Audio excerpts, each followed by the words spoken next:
Session का हमारा chapter चला था व्यावसायिक संगठन का स्वरूप। इसमें मैंने एकाकी व्यापार के बारे में दो क्लास में मैंने एकाकी व्यापार के बारे में बताया था कि एकाकी व्यापार क्या होता है, इसके गुण क्या होते हैं, इसकी विशेषता, इसका महत्व, समाज में क्या एकाकी व्यापार क्या महत्व है और विश्व में एकाकी व्यापार का भविष्य कैसा है, इसके बारे में हम चर्चा क्लास फर्स्ट और क्लास सेकंड में कर चुके हैं। अब हमारा आज का नया टॉपिक है संयुक्त हिंदू परिवार व्यवसाय। संयुक्त मतलब मिला हुआ या मिलजुल कर, हिंदू परिवार जो हम अपने घर के आसपास या हम लोग जानते हैं कि जब कोई परिवार मिलकर किसी व्यवसाय को संचालित करता है, चलाता है, तो ऐसे परिवार के व्यवसाय को हम यहाँ पर संयुक्त हिंदू परिवार व्यवसाय के नाम से जानते हैं। ठीक, संयुक्त मतलब मिलजुल कर, हिंदू परिवार और व्यवसाय मतलब जब घर के सभी सदस्य मिलकर आपस में व्यवसाय करते हैं, व्यवसाय की स्थापना करते हैं, तो ऐसे व्यवसाय को भी बोला जाता है संयुक्त हिंदू परिवार व्यवसाय। ये भी व्यवसायिक संगठन का स्वरूप, हमारे व्यवसाय का एक स्वरूप है। संयुक्त हिंदू परिवार व्यवसाय व्यवसायिक संगठन का एक ऐसा रूप व्यवसाय है जिसमें अविभाजित हिंदू परिवार, अविभाजित मतलब जिसके सदस्य अलग अलग नहीं रहते, एक ही परिवार में एक ही स्थान पर रहते हैं।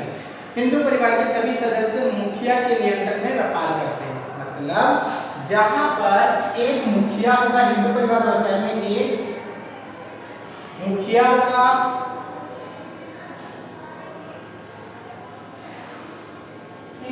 और इस मुखिया के अंदर सभी रहकर क्या करेंगे, काम करेंगे।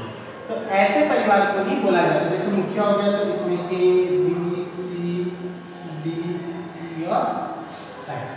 तो जब परिवार के सभी सदस्य हैं लेकिन उसमें एक मुखिया होगा जिसमें दादा हो सकता है या पिता हो सकता है, ठीक, और उसके अंदर उसके बेटे, उसकी बहुएं, उसके बाल बच्चे जो भी होंगे वो सब काम करते हैं। ठीक, तो ऐसे परिवार को यहाँ पर, ऐसे परिवार व्यवसाय को यहाँ पर बोला जाता है संयुक्त हिंदू परिवार व्यवसाय। आगे बढ़ता है भारत में व्यवसायिक संगठन का पृथक व्यवसायिक स्वरूप संयुक्त हिंदू परिवार व्यवसाय अत्यधिक प्राचीन संगठन है जिसमें एक हिंदू परिवार के समस्त सदस्य उस परिवार के नियंत्रण में रहकर व्यवसाय करते हैं। अन्य शब्दों में जब एक संयुक्त हिंदू परिवार के सभी सदस्य मिलकर परिवार के मुखिया मतलब जो भी हेड होगा, जिसको कर्ता बोलते हैं, के नियंत्रण में कोई व्यवसाय व कारोबार चलाते हैं तो ऐसे व्यवसाय को संयुक्त हिंदू परिवार व्यवसाय जॉइंट हिंदू फैमिली बिजनेस कहते हैं। यद्यपि यह व्यवसाय बहुत कुछ साझेदारी व्यवसाय से मिलता जुलता है या एकाकी व्यापार और साझेदारी के मध्य स्थिति को प्रकट करता है, फिर भी ना तो यह एकाकी व्यापार कहेंगे और ना ही साझेदारी। इसे अविभाजित हिंदू परिवार भी कहा जाता है। संयुक्त परिवार या अविभाजित मतलब जो विभाजन ना हो, बटा ना हो। उसके बाद आता है हिंदू परिवार व्यवसाय के भाग, जिसमें एक दाय भाग होता है और एक विच्छरा होता है। ठीक है, बोलता है दाय भाग। दाय भाग मतलब होता है वह व्यवसाय पश्चिम बंगाल, आसाम या कुछ भाग उड़ीसा में प्रचलित है। इस पद्धति के अनुसार पिता मुखिया अपने जीवन काल में परिवार की संपत्ति का स्वामी होता है तथा पुत्र के रहते संपत्ति का भाग नहीं मांग सकता। पिता के रहते संपत्ति का भाग नहीं मांग सकता। पिता की मृत्यु के पश्चात उसके पुत्र में संपत्ति बांट दी जाती है।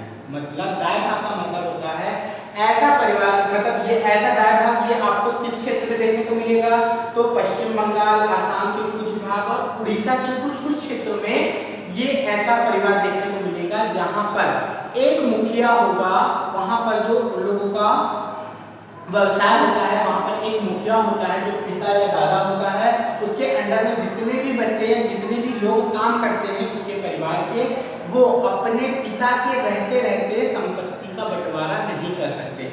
अगर उसका पिता या दादा या मुखिया जो भी होगा अगर वो मर जाता है, उसकी मृत्यु हो जाती है, उसके बाद जो भी बचे सदस्य होते हैं घर में, चाहे उसके बच्चे हो, पोते हो, ना जो भी होगा, उन सबके मध्य क्या हो जाता है, संपत्ति का बंटवारा हो जाता है। और एक होता है मिताक्षरा।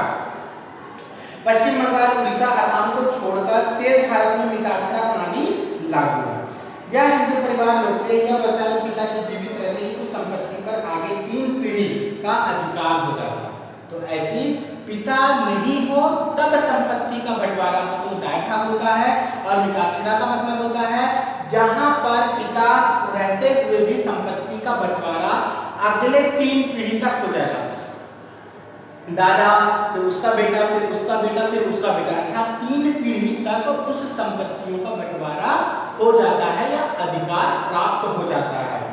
आगे बढ़ता है, ऐसी संपत्ति में दादेलाई संपत्ति कहते हैं हिंदू परिवार में बालक जन्म लेते ही अपने पिता, दादा या दादा की संपत्ति का मालिक हो जाता है। परिवार का मुखिया इस संपत्ति का पूर्ण नियंत्रण प्रबंधक होता है, मतलब जो सबसे बड़ा हेड होता है वो परिवार का दादा होता है, जिसको मुखिया बोला जाता है। किंतु अपने प्रयासों से अर्जित की गई संपत्ति सदैव उस सदस्य को होगी जो उससे प्राप्त किया। ऐसे प्राप्त की गई संपत्ति को कभी कभी बेचा जा सकता है।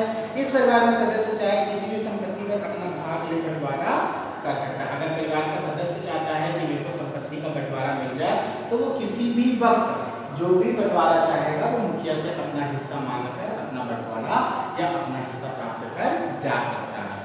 उसके बाद आता है भारतीय आयकर अधिनियम 1961 के अनुसार एक परिवार के संयुक्त हिंदू परिवार व्यवसाय कहलाने का या उसे लाभ लेने की निम्न शर्तों को पूरा करना आवश्यक है। यदि कोई चाहता है कि हिंदू परिवार व्यवसाय में उसको लाभ प्राप्त हो या आयकर के तो उसके लिए उसको क्या करना पड़ेगा, कुछ शर्तों को पूरा करने का। पहला, परिवार में पास कुछ पैतृक संपत्ति मतलब उनके पिता दादा से, पूर्वजों से या उनकी पहले की पीढ़ियों से उसको कुछ संपत्ति प्राप्त होगी। दूसरा, परिवार में कम से कम 2 सदस्य हो जो बंटवारे की मांग कर सके, मतलब उसमें कम से कम 2 सदस्य हो जो अपने संपत्तियों का बंटवारा करने की मांग का दायित्व निभा सके।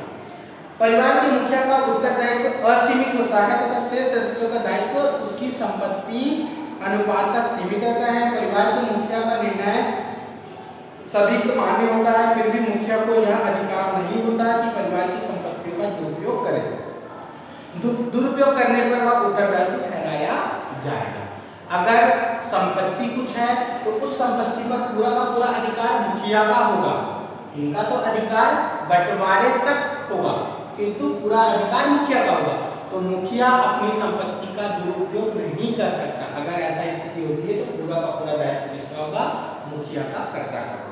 उसके बाद आता है संयुक्त हिंदू परिवार व्यवसाय की विशेषता। पहला, पारिवारिक व्यवसाय। आपको पता है हिंदू परिवार व्यवसाय परिवार का ही व्यवसाय है, तो पहला व्यवसाय यही होगा कि वह परिवार का ही व्यवसाय होना चाहिए। यह पूर्णतः एक पारिवारिक व्यवसाय है क्योंकि इस व्यवसाय में मात्र परिवार के सदस्य ही जुड़े रहते हैं। सदस्य चाहे वयस्क हो या अवयस्क, हिंदू उत्तरदायित्व 1956 के तहत सभी को व्यवसाय के सदस्य बनने का अधिकार है। अगर वो चाहे तो अपने व्यवसाय, अपने परिवार के व्यवसाय में क्या बन सकता है, सदस्य बन सकता है। दूसरा होता है व्यवसाय का संचालन। व्यवसाय का संचालन, इस व्यवसाय का संचालन का दायित्व परिवार के मुखिया, कर्ता या वरिष्ठ सदस्य का होगा। जो सबसे बड़ा होगा या व्यवसाय का मुखिया होगा वही व्यवसाय का चलाएगा, केवल वही संविदा करने का अधिकार। और जो भी बातचीत या किसी के साथ समझौता लेन देन करना होगा वो केवल मुखिया ही कर सकता है, कोई अन्य पक्षकार अन्य व्यक्ति नहीं कर सकता। उसके बाद आता है व्यवसाय का पंजीयन। कंपनी और साझेदारी पंजीयन तरह इसका पंजीयन कराना आवश्यक रहता है। कंपनी एवं साझेदारी फर्म की तरह इसका पंजीयन कराना आवश्यक नहीं रहता। समस्त वैधानिक औपचारिकताओं से मुक्त होता है। यह व्यवसाय का संचालन नियम हिंदू कानून के तहत होता है। सदस्यता, इसमें पुत्र जन्म लेने पर सदस्य बन जाते हैं। दाय भाग व्यवस्था के अनुसार स्त्रियों को विशेष परिस्थितियों में सदस्य बन सकती है क्योंकि हिंदू अधिकार 1956 में स्त्रियों को भी परिवार के सदस्य बनाने का अधिकार माना गया है। उसके बाद आता है दायित्व। इनमें दायित्व कैसा होगा, जो मुखिया का होगा दायित्व वो असीमित होगा, लेकिन जो परिवार के अन्य सदस्य हैं उनका दायित्व सीमित होगा या उनकी प्राप्त संपत्तियों तक सीमित होगा। जितनी इनको संपत्ति प्राप्त करने का अधिकार होगा उतने तक इनका दायित्व सीमित होगा और मुखिया का तो असीमित होगा। उसके बाद आता है स्थायित्व। परिवार के किसी भी सदस्य की मृत्यु हो जाने पर व्यवसाय पर कोई प्रभाव नहीं पड़ता, किंतु मुखिया का प्रभाव नहीं पड़ता। साझेदारी की तरह यह प्रभावित नहीं होता, यह सदैव स्थायी रहता है। इसका दायित्व, इसका जो स्थायित्व होता है, जैसे ई मर गया, एफ मर गया, ए मर गया, इसे सदस्य है मान लो, इस उसमें से अगर कोई मृत्यु हो जाती है, कोई मर जाता है, तो ऐसी स्थिति में व्यवसाय बंद नहीं होता। ठीक है। उसके बाद आता है हिसाब किताब। व्यवसाय का प्रधान किसी भी व्यापार का हिसाब रखता है, वह अन्य सदस्य ऐसे हिसाब देख सकते हैं किंतु हिसाब मांगने का अधिकार नहीं होता। ये हिसाब रख सकता है, अगर ये सदस्य चाहे तो हिसाब देख सकते हैं, किंतु हिसाब मांग नहीं सकते कि आपने कहाँ पर कितना पैसा खर्च किया। ठीक है। उसके बाद आता है प्रत्यक्ष संपत्ति का स्वामित्व और विघटन। यह व्यवसाय स्थायी होता है, किसी सदस्य की मृत्यु हो जाने पर व्यवसाय निष्प्रभाव रहता है, किंतु परिवार के समस्त सदस्यों की मृत्यु हो जाए या समस्त सदस्य अपनी अपनी संपत्ति का बंटवारा मांग ले तब किंतु परिवार व्यवसाय का विघटन हो जाएगा। जैसे सभी मिलकर अगर किसी व्यवसाय को चला रहे हैं तब व्यवसाय अच्छे से चल रहा है, ये दिनों दिन चलता रहेगा।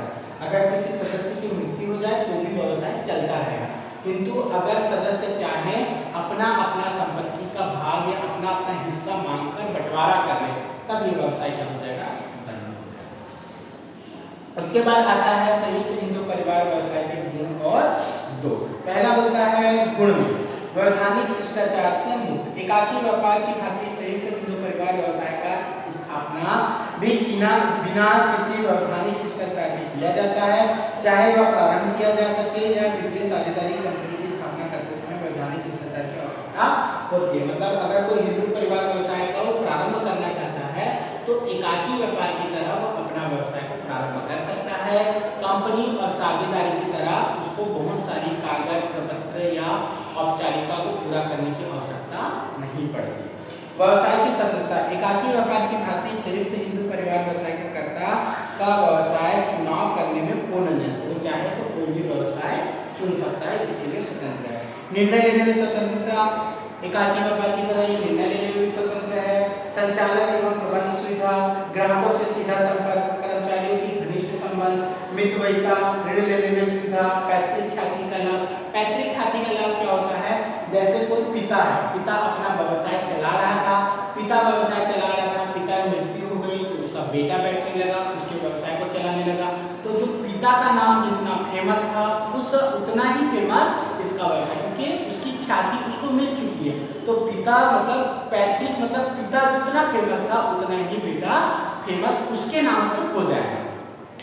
देखना कोई दुकान ऐसा होता है हमारे घर के आसपास में, पहले पिता बैठता था वो बहुत अच्छा था, उसका बेटा बैठता तो और अच्छा, क्योंकि उसको उसकी ख्याति हम लोग क्या करते हैं उसके नाम से जानते हैं। जिस नाम से दुकान प्रारंभ हुआ है, जिसके नाम से हम दुकान में सामान खरीदना चालू करे हैं, उसकी ख्याति हमको मिलती रहती है।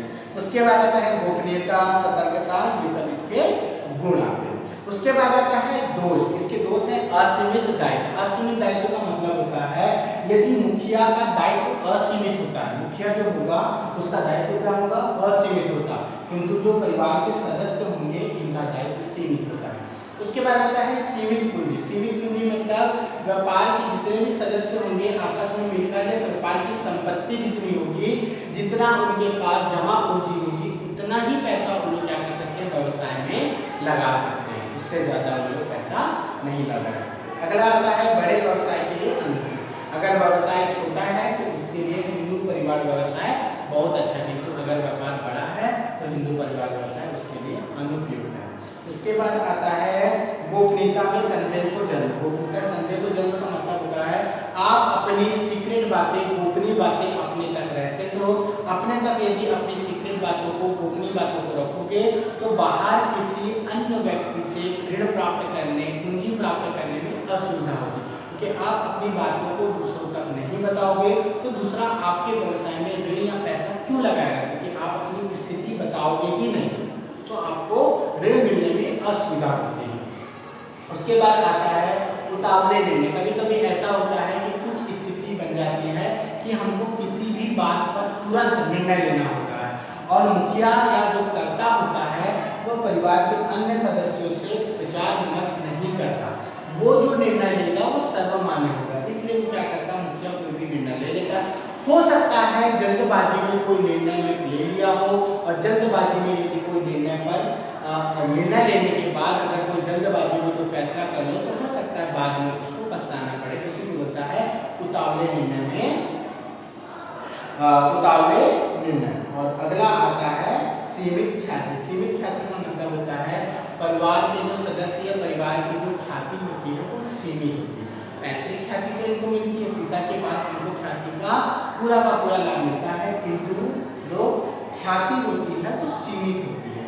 उसके बाद आपका आता है हिंदू परिवार व्यवसाय हमारे व्यवसाय जगत में किस प्रकार का कार्य कर रहा है। तो जहाँ पर जिस क्षेत्र में या जिन लोगों के संबंध परिवार के मुखिया के साथ अच्छा है, परिवार के सदस्य मिलजुल कर किसी व्यवसाय को चलाते हैं, तो वहाँ तक यह व्यवसाय बहुत अच्छा माना जाता है। किंतु जहाँ पर परिवार के सदस्यों में आपसी मतभेद होता है या परिवार के सदस्य आपस में व्यवसाय नहीं करना चाहते, अपना अपना भाग अपना अपना हिस्सा अपनी संपत्तियों से प्राप्त कर लेते हैं, ऐसी स्थिति में व्यवसाय बंद हो जाएगा और वहाँ के लिए ये परिवार असंतुष्ट है या अनभिक्त है।